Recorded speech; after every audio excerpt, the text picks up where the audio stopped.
नमस्कार श्रोते हो, तुम्ही ऐकत आहात रेडिओ पुणेरी आवाज 107.8 FM आणि तुम्ही हा खेळ शब्दांचा या कविता व चारोळ्यांच्या शोमध्ये आहात. माझ्यासोबत म्हणजेच RJ कैलाससोबत. आनंदी रहा, आनंद लुटा. आज 26/11 हा दिवस आपल्या सर्वांच्या मनामध्ये कटू आठवणी म्हणून आहे. कारण 26/11ला मुंबईवर अतिरेकी हल्ला झालेला होता. त्यामध्ये अनेक पोलीस अधिकाऱ्यांसह अनेक निष्पाप नागरिक जे आहेत ते मयत झाले होते, शहीद झाले होते. आणि ते जे त्या अतिरेकी हल्ल्यामध्ये जे शहीद झालेले आहेत त्या सर्व पोलीस अधिकाऱ्यांना, जे बंधू भगिनी मृत झालेले आहेत त्या सर्वांना रेडिओ पुणेरी आवाज 107.8 FM तर्फे मी आदरांजली वाहतो, त्यांच्या स्मृतीस अभिवादन करतो. आणि श्रोते हो, आपण आपला आजचा शो जो आहे तो सुरू करूयात. तर आज आपण विषयाचं बंधन दिलेलं नव्हतं. आज आपण चारोळी उपक्रम घेतोय. चारोळी तुमच्या आवडीची, तुम्हाला जी आवडते. खूप वेळा आपल्याला माहीत आहे की आपण खूप साऱ्या रचना लिहित असतो, साहित्य लिहित असतो. त्यापैकी काही मोजक्या रचना ज्या असतात त्या आपल्या स्वतःला सुद्धा खूप आवडत असतात. परंतु आपल्या शोमध्ये आपण वेगवेगळे विषय देत असल्यामुळं त्या ज्या चारोळ्या आहेत, आपल्या स्वतःच्या आवडीच्या ज्या चारोळ्या आहेत त्या आपण म्हणजे सादर करण्याचं राहून जातं. त्यामुळं मधून अधून आपण जो आहे तो आपल्या या शोमध्ये विषयाचं बंधन देत नाही. आणि विषयाचं बंधन न दिल्यामुळं आपल्याला आपल्या आवडीची जी रचना आहे, चारोळी आहे, ती FM वर सादर करता येते. तर आजही आपण विषयाचं बंधन दिलेलं नव्हतं. चला तर मग ठाव घेऊया हळव्या मनांचा. चला तर मग ठाव घेऊया हळव्या मनांचा, आनंद घेऊया जीवनातल्या प्रत्येक क्षणांचा. चला तर मग ठाव घेऊया हळव्या मनांचा, आनंद घेऊया जीवनातल्या प्रत्येक क्षणांचा. काही तुमचे, काही माझे, काही तुमचे, काही माझे गुंफून शब्द मोती. काही तुमचे, काही माझे गुंफून शब्द मोती. सजवूया हा खेळ शब्दांचा, सजवूया हा खेळ शब्दांचा. तर आजच्या या शोमध्ये नेहमीप्रमाणेच खूप चांगला असा प्रतिसाद आलेला आहे. खूप सुंदर सुंदर ज्या चारोळ्या आहेत त्या आपल्या मान्यवरांनी पाठवलेल्या आहेत. त्या शृंखलेमधल्या पहिल्या चारोळीकडे आपण वळतोय. आणि पहिल्या चारोळीमध्ये श्रीकांत पाटील सरांनी राजधानी रायगड येथून लिहिलं आहे. श्रीकांत पाटील सर लिहित आहेत राजधानी रायगड येथून पुरणपोळी या शीर्षकाखाली की पुरणपोळीचा गोडवा स्वाद जिभेवर राहतो. पुरणपोळीचा गोडवा स्वाद जिभेवर राहतो. भोजन समयी रोजच पोळी पुढ्यात पाहतो. भोजन समयी रोजच पोळी पुढ्यात पाहतो. पोळी पुढ्यात पाहतो. वाह! आणि खरंच की पुरणपोळी म्हटलं की तोंडाला अगदी पाणी सुटतं. कारण पुरणपोळी न आवडणारी एक व्यक्ती जी आहे ती अगदी दुर्मिळच असेल, नाही का? कारण त्याचा स्वाद हा खरंच जिभेवर रेंगाळत असतो. तर पुरणपोळीच्या अनुषंगानेची सरांची ही अप्रतिम अशी चारोळी होती. आणि पुढच्या एका चारोळीकडे आपण वळतोय, ज्यामध्ये सौ विद्या प्रकाश माने मॅडम यांनी मंगळवेढा येथून लिहिलं आहे शब्दसुमने मंच. सौ विद्या प्रकाश माने मॅडम लिहित आहेत शब्दसुमने मंच मंगळवेढा येथून. नाती या शीर्षकाखाली मॅडमनी लिहिलं आहे की तुझं माझं नातं असंच सदा राहावं. तुझं माझं नातं असंच सदा राहावं.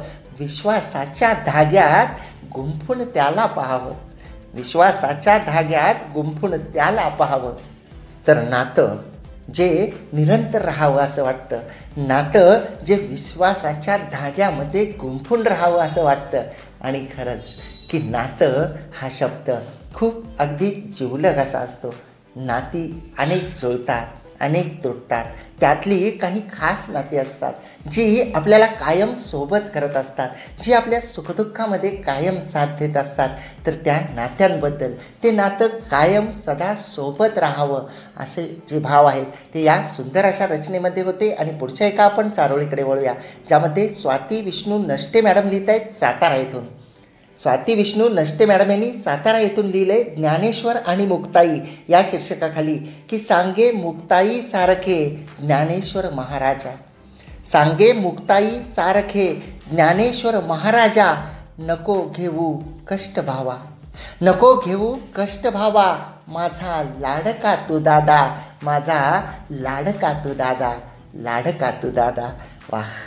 तर ज्ञानेश्वर महाराज आणि मुक्ताई यांच्या अतूट अशा बहीण भावाच्या प्रेमाचे जे भाव आहेत ते मॅडमच्या या सुंदर अशा चारोळीमध्ये होते. आणि पुढच्या एका चारोळीमध्ये अंजली सामंत मॅडम लिहित आहेत डहाणू इथून.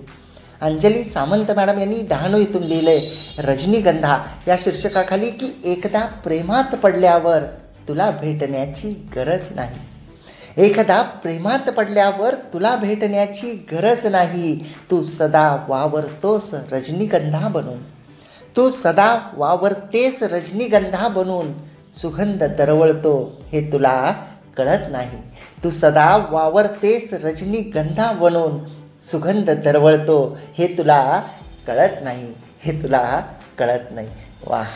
आणि खरंच प्रेम हा अडीच अक्षरी शब्द, तो ते प्रेम ज्याला लाभलं तो नशीबवान. जो आपल्यावर प्रेम करतो तो खरंच महान असतो. आणि ज्याच्यावर आपण प्रेम करतो त्या व्यक्तीच्या भावभावना समजून घेणं हे खूप गरजेचं असतं. प्रेम म्हटलं की तडजोड आली. प्रेम म्हटलं की गुणदोषासह स्वीकार आला. प्रेम म्हटलं की सुख आणि दुःख आलं, ऊन आणि सावली आली.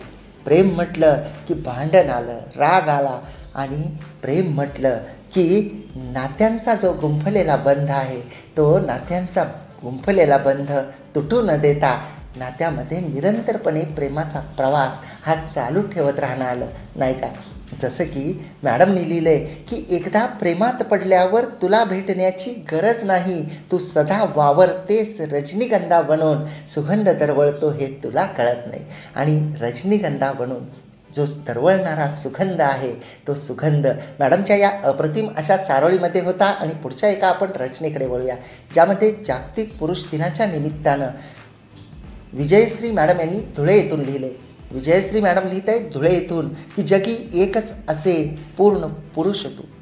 जगी एक असे पूर्ण पुरुष तू. द्रौपदीचा सखा सुभद्रेचा बंधू असे तू. जगी एकच एक असे पूर्ण पुरुष तू. द्रौपदीचा सखा सुभद्रेचा बंधू असे तू. रुक्मिणीचा पती राधा रमण हरी तू. रुक्मिणीचा पती राधा रमण हरी तू. गोवर्धन गिरिधारी गोपिका वल्लभ ही तू.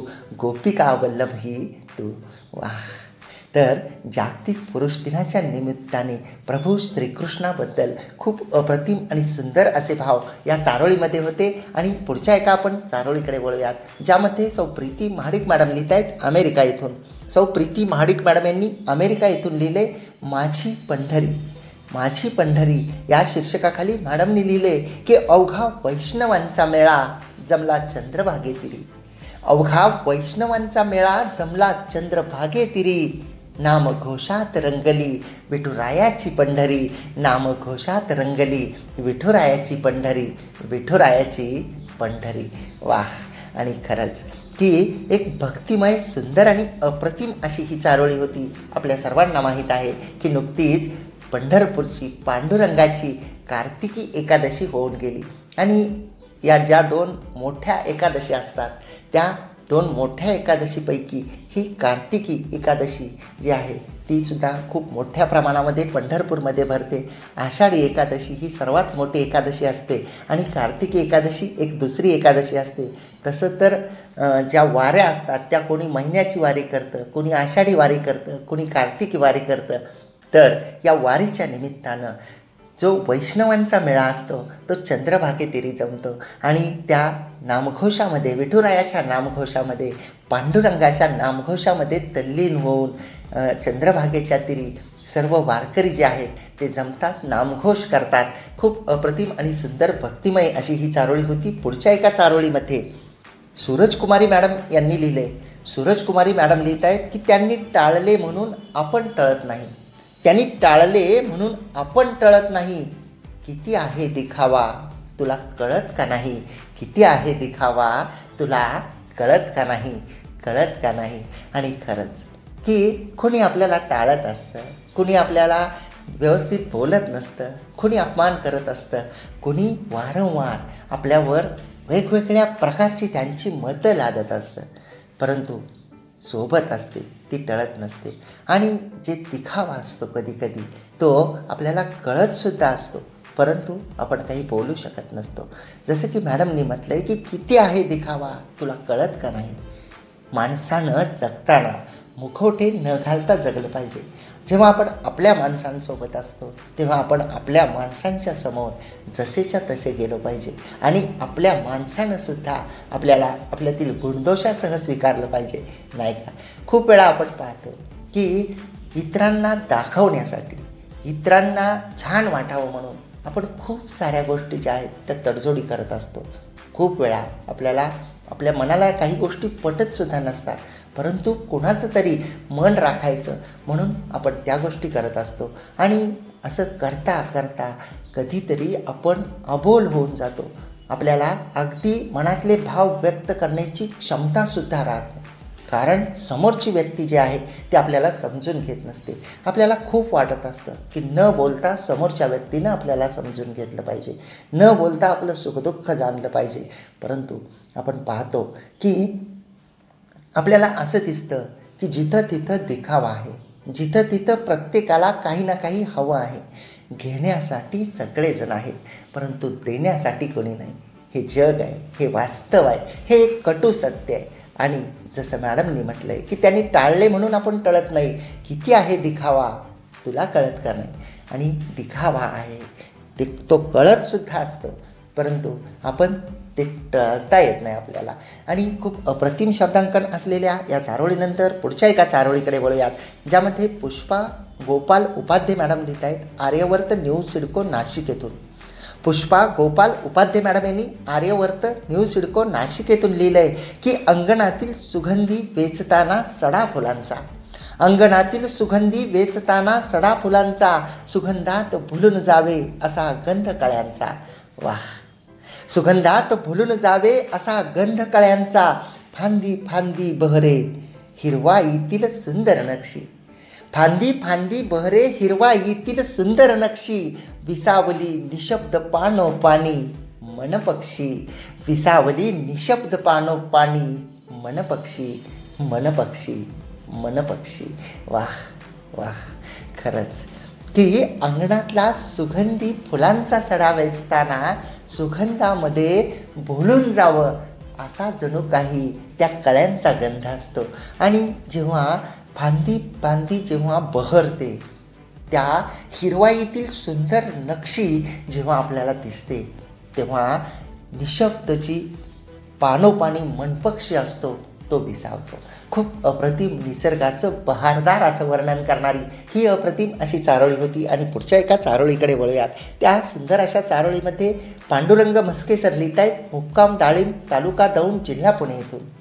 पांडुरंग म्हस्के सरांनी मुक्काम पोस्ट डाळिंब तालुका दौंड जिल्हा पुणे येथून लिहिलं आहे की आयुष्य मी प्यालो कोळून चव त्याची वेगळीच असते. क्या बात आहे. आयुष्य मी प्यालो कोळून चव त्याची वेगळीच असते, सत्याच्या त्या झळाळीलाही अग्नीशिवाय किंमत नसते, सत्याच्या त्या झळाळीलाही अग्नीशिवाय किंमत नसते, अग्नीशिवाय किंमत नसते. वाह वाह. आणि खरं आहे की आयुष्य जेव्हा आपण कोळून पेतो, जेव्हा संकट आपण झेलतो, जेव्हा दुःख आपण अगदी पचवत असतो आणि जेव्हा त्यातून आपण उभा राहतो, तेव्हा आपण आणखी कठोर होतो, आणखी गंभीर होतो, आणखी या जगाशी परिस्थितीशी मुकाबला करण्यासाठी दरवेळी नव्याने सज्ज होतो. आणि जसं की सरांनी म्हटलं आहे की सत्याच्या त्या झळाळीलाही अग्नीशिवाय किंमत नसते. सोनं हे खरं आहे की खोटं आहे हे जर ठरवायचं असेल तर त्याला आगीवर तापवलं जातं.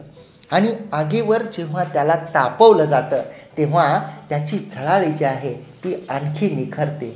ते शुद्ध सोनं आहे असं आपल्याला कळतं. माणसांचं सुद्धा तसंच आहे की त्या सत्याच्या झळाळीला अग्नीशिवाय किंमत नसते. आपण सत्य असो, जर आपण सत्य बोलत असो, सत्य वागत असो, आपण स्वतःशी प्रामाणिक असो, तर जग आणि दुनिया काय म्हणते याच्याकडं विचार करण्याची गरज नाही. कारण ज्याच्या वेळी उगाळलं जाईल त्या त्यावेळी सुगंधच आपण पसरवू. ज्याच्या वेळी आपल्याला टेस्ट केलं जाईल, चेक केलं जाईल, तर त्या सत्याची जी झळाळी आहे ती पुन्हा एकदा निखरून नव्याने निखरेल. नाही का. खूप अप्रतिम सुंदर असे भाव या चारोळीमध्ये होते. श्रोते हो, तुम्ही रेडिओ पुणेरी आवाज 107.8 FM ऐकत आहात आणि तुम्ही तुमच्या आवडीच्या शोमध्ये आहात, म्हणजेच हा खेळ शब्दांचा. या कविता व चारोळ्यांच्या शोमध्ये माझ्यासोबत म्हणजेच RJ कैलाससोबत. आनंदी रहा, आनंद लुटा.